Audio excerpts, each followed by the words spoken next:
Guys હવે INS Khukri memorial જોઈને નીકળી ગયા છીએ. હવે ગંગેશ્વર મહાદેવ જવાનું છે ને જો આ જે રસ્તો એ બધો દરિયા કિનારાના આજુબાજુ જ છે. કોસ્ટ લાઇન તરીકેનો રસ્તો, કોસ્ટ લાઇન જ છે અને દરિયા કિનારા રિસોર્ટ એ મસ્ત મસ્ત, મતલબ દીવ હવે મિની ગોવા જ કહો ને ગુજરાતનું, એ ટાઈપનું છે. મજા આવે એવું. વર્ષમાં એક વખત તમે વેકેશનનો લુક લેવો હોય તો આવી જ જવાય દીવ. જો આ કોસ્ટ લાઇન જ છે, બધું દરિયો જ છે બાજુ. અને જે રસ્તા બનાવ્યા આવો ના, હા નાળોનો ઝાડ, હા પીઠમાં પાણી એને હલાવા સાચી. હજી કામકાજ ચાલુ જ છે બધું, પણ કામ મજા આવી જાય એવું ફરવાલાયક સ્થળ દીવ. 1-2 દિવસ માટે બી તમે આવો ને તો આનંદ આવી જાય. અને પાછળ તો જો એ ખાવાનું ઝાડ, ગાડી મેં એટલે ખાવાનું ચાલુ જ હોય. હવે જઈએ છીએ ગંગેશ્વર મહાદેવ. ખરેખર દીવમાં ફર્સ્ટ ટાઈમ આવ્યો, સેકન્ડ ટાઈમ આવ્યો. પહેલી ટાઈમ તો કોઈ મતલબ કશું જોયા વગર જતા રહેતા, પણ આ વખત તો નક્કી કર્યું હતું કે દરેક પ્લેસ જોવાનું છે, દરેક પ્લેસ જોવા માટે જ આવ્યો. તો આજની રાત દીવ રહીને કાલે જે બાકી રહે જોઈને પછી નીકળી જવાનું જુનાગઢ ગિરનાર. ગિરનારમાં સાસણગીરમાં રોકાઈને પછી જુનાગઢમાં ઉપરકોટ ને નવગઢ ને બધું જોઈ લેવાનું. હા ના ચાલુ જ હશે નવગઢ. હા ઉપરકોટ ચાલુ જ છે. તો ચલો ગાઈસ, બાકીનું હવે ગંગેશ્વર મહાદેવ જઈએ. ગંગેશ્વર મહાદેવે દરિયો તો જબ્બર મોજા ઉછળો. અને અહીંયા જવાનું હોય, અહીંયા ગંગેશ્વરની જે એ મહાદેવની જે 5 શિવલિંગો હોય ને ત્યાં જવાનું હોય. હજી મારું બે જાય. હે યારું કબૂતરો જો બેટા, એટલે છોકરાને તો નવાઈ લાગે, બાપડું પડ્યું ખરું, લપચીએ પડ્યું.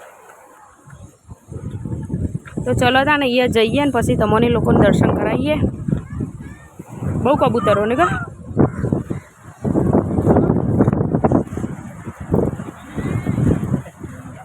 બહુ મજા આવે. ફરવા આવ્યા હતા ને હજી તાણ.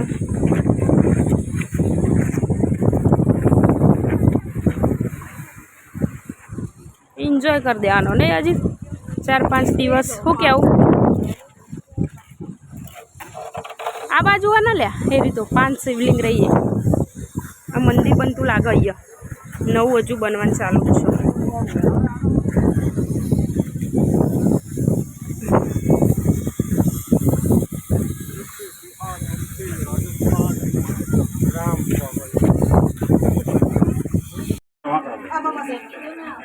स्टार्टिंग से स्टार्ट करो.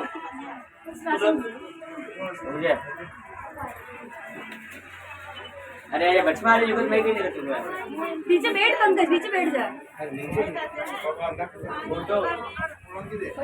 તો ગાઈસ જો અહીંયા દરિયો છે ને, એ શિવલિંગો 5 દરિયો છે. અમુક વખતે તો અહીંયા સુધી પાણી આવી જાય ને, હજી પાણી બધું આવેલું જ છે. જય મહાદેવ.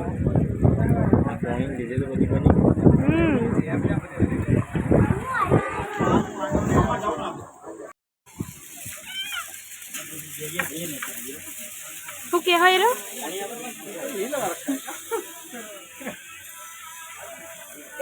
बंद करके बात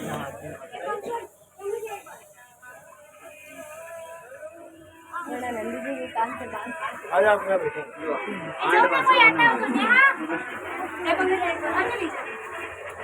जल्दी जाओ जगह बजा लो जी क्या बोलूं कौन आ रहे हो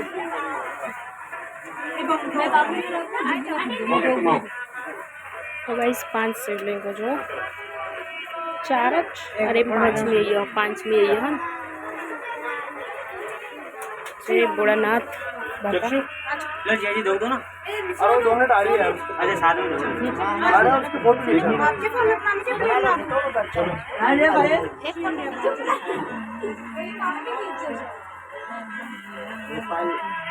ये चश्मा ना हटा दे, घणो फोन लागे.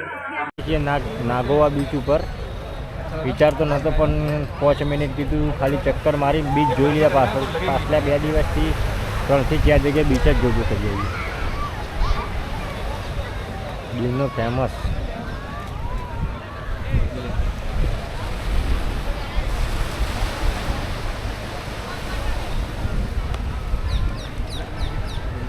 ખાસો લોબો બીચ છે નહીં ભાઈ.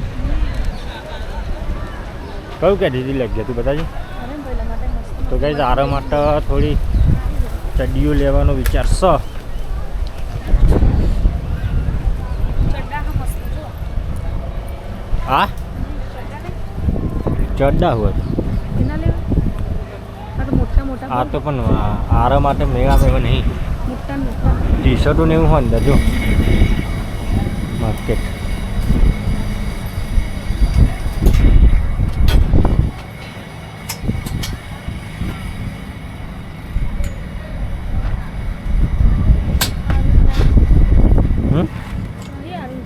હારી થઈ રહેશે જો ટી શર્ટ જ છે આવી ના થઈ રહે ચડું દે હા ના ચડું નહીં અરે નીચે હા જો હા ચડું ફેરે નીચે અરે નંબર જો આખું સેટ આવશે નહીં કેટલા ચડું બે શું પ્રાઇઝ અરે આ તો ના થઈ રહી આ તો મોટા છે પણ હા રે ને એના જો સર ને ચડો અરે લાગે તો સેટ આરું થઈ રહે ખરું ને જો આ તો મેલો પડો તો આર્યો કલરે સારો જો પણ એનો પણ આવે મોટો હોય ચાલે મેલો તો મોટો એ લઈ લે અને મેળાવે એવો મોટા ચેટલે ચાલુ થયું ખબર તેમાં પછી આ કલર સારો અરે હા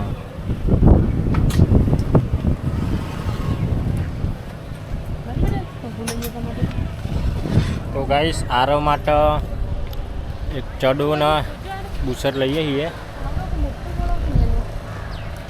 આ તો થોડું મોટું પડશે એવું લાગે મને પેલો લઈ લે આરો નહીં થઈ રહી ને ખરેખર હા લઈ તો લે અરે ગમે ખબર ચિત્ર થઈ જવો જોઈએ યાર જો અરે લઈ લે અરે જ ગમે તમને તો તને ગમે એ લે પણ જીઓ હા તે લઈ લેવો હતું ને એ થઈ રહેશે હા એ સારો ને આ ખબર ચિત્ર બોલે આ સારો હજુ એ નહીં તો આ બે હારા હિંકો વ્હાઈટ છે ને એટલે એનો હારો લાગે અંદર ડિઝાઇન ઓછી કરી અરે લઈ લો અરે ચાલશે આવો બતાવજો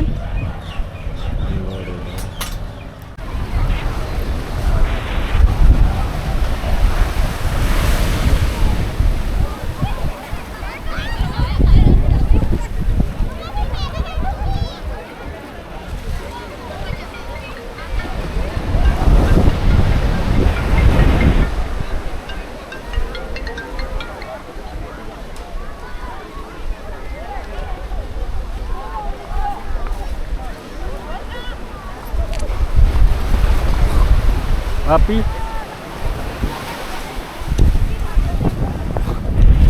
એલપી તું કહો કે શિવરાજપુર બીચ જેવો નહીં આ શિવરાજપુર તો જો આ તો કિનારા જ બેહવાનું છે એવું બેવાને પણ એ તો રાયડો તો હોય લે બધા તો ગાઈસ આપણે આવી ગયા છીએ નાગવા બીચ ઉપર ફરવા માટે નીકળવાનું ને જુનાગઢ કે પછી કરવું રે રોકાવું હાલના હાલ જ હા ફરવાનું જમ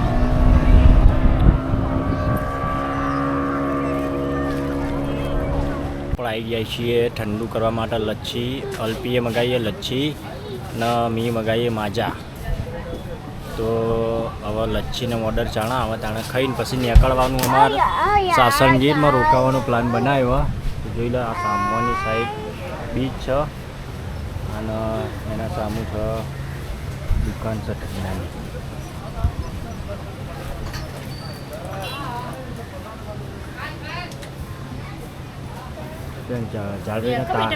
તાળી કેટલી આવીએ જોઈ તો ખાલી તાળી તાડ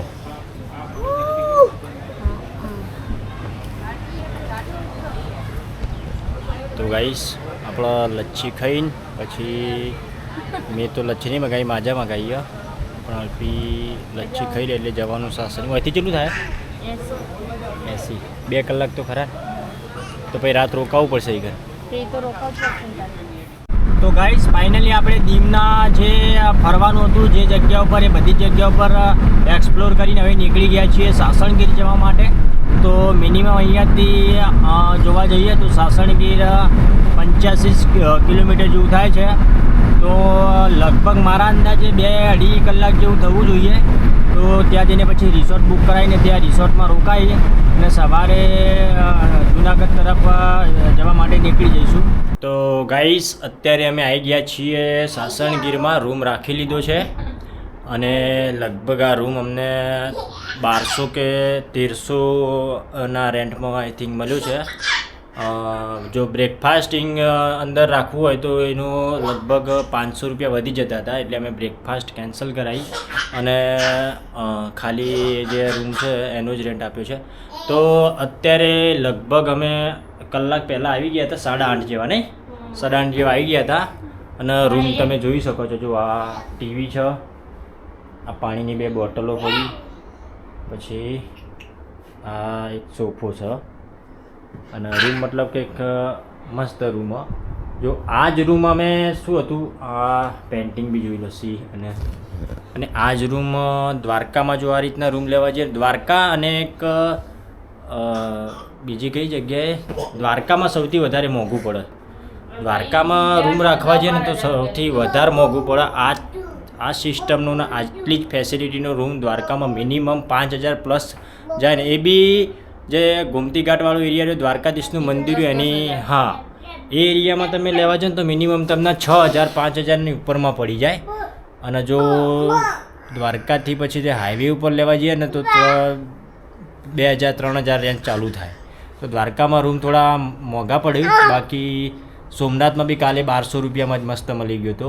વિચાર આજે દીવ રહેવાનો હતો, પણ દીવ પછી જે પ્લેસ અમારે એક્સપ્લોર કરવાના હતા દરેક એક્સપ્લોર કરીને પછી ટાઈમ વધારે હતો ને ખાલી અમારા જોડે મિનિમમ 3 કલાક વધતા હતા. 3 કલાક પછી અને ત્યાંથી લગભગ સાસણગીર પડતું હતું 120 કિલોમીટર આસપાસ. તો એટલે પહેલાં રસ્તા ઉપર સોમનાથ થઈને આવીએ તો 120 જેવું થાય, કારણ કે અહીંથી સોમનાથ 85, દીવથી સોમનાથ 85 થાય ને સોમનાથથી સાસણ લગભગ 40 જેવું થાય. એટલે મિનિમમ ગણો ને 120-25 આસપાસ જેવું થઈ જાય. અને જો આમ પહેલાં રૂટ ઉપર આવીએ તો સાસણ લગભગ 85 જેવું થાય, એટલે 25 કિલોમીટરનું અંતર કપાઈ જાય.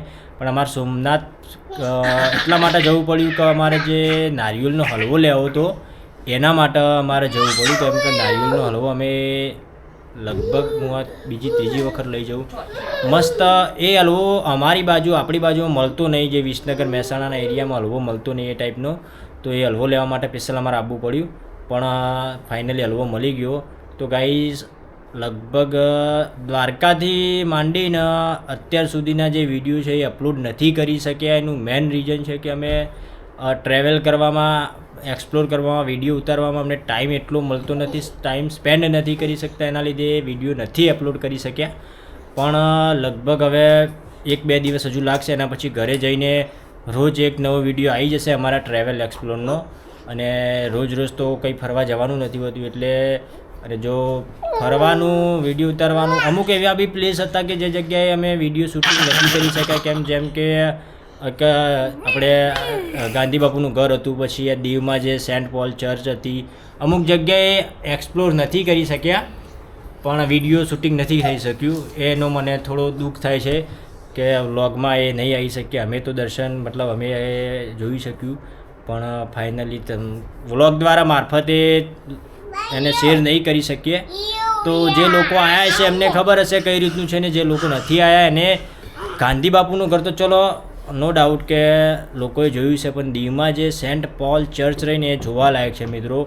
ખરેખર જે અંદરનું જે એનું બાંધકામ છે, લાકડાનું કોતરણી કામ છે, પછી જે એની એ ટાઈમની જે એની કલાકારી છે, અંદરનું જે એટલું શાંત વાતાવરણ છે ને કે તમે 1 કલાક ત્યાં બેસો ને તો તમારે ખરેખર તમારા મનને એટલું મૂડ ફ્રેશ થઈ જાય. કોઈ જ ઘોંઘાટ નહીં, બહારનો કોઈ જ અવાજ ત્યાં અંદર આવતો નહીં. કોઈ રીઝન હશે જેના લીધે શાયદ નહીં ઉતારવા દીધો હોય. બાકી અંદર અમે એક 5-10 મિનિટનો વિડીયો મોબાઈલ મારફતે ઉતાર્યો છે, એ બી થોડી છુપા રીતે.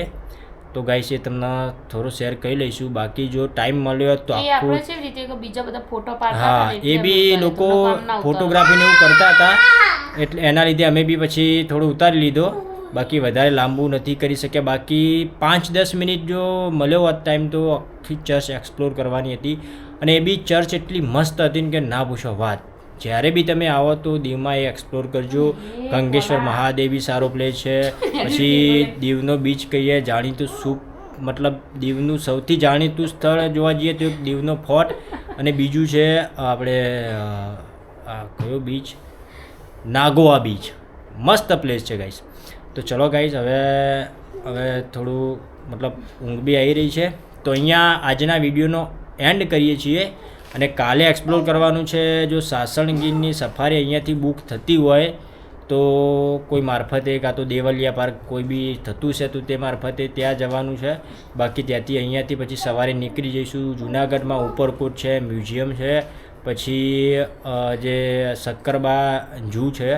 આ 3 પ્લેસ. હવે 3માંથી કયું ઉપરકોટ ચાલુ છે કે બંધ છે? મારા હિસાબે ઉપરકોટ જોયા જેવો છે. તો દરેક ગુજરાતી હોય કે આપણા ઇન્ડિયાનો એ વ્યક્તિને એક વખત નવગણ કૂવો ને કડી વાવ જોયા જેવી છે. હું ફર્સ્ટ ટાઈમ જોઈ આવ્યો છું ને ફરીથી હજુ એક્સપ્લોર કરવાનું છે. તો ચલો ગાઈઝ અહીંયા હવે વિડીયોનો સ્ટોપ કરીએ છીએ. મળીશું નવા બ્લોગમાં કાલે. તો good night, sweet dream, take care, જય માતાજી. અલ્પી ગુડ નાઇટ, જય માતાજી, જય દ્વારકાધીશ. સારું. ટાટા કહી દે, ટાટા ટાટા કહી દે, આમ ટાટા કહી દે, આમ હાય કરો, હાય હાય કરો, હાય હાય કરો બેટા, તો ચલો ગાઈઝ બાય બાય.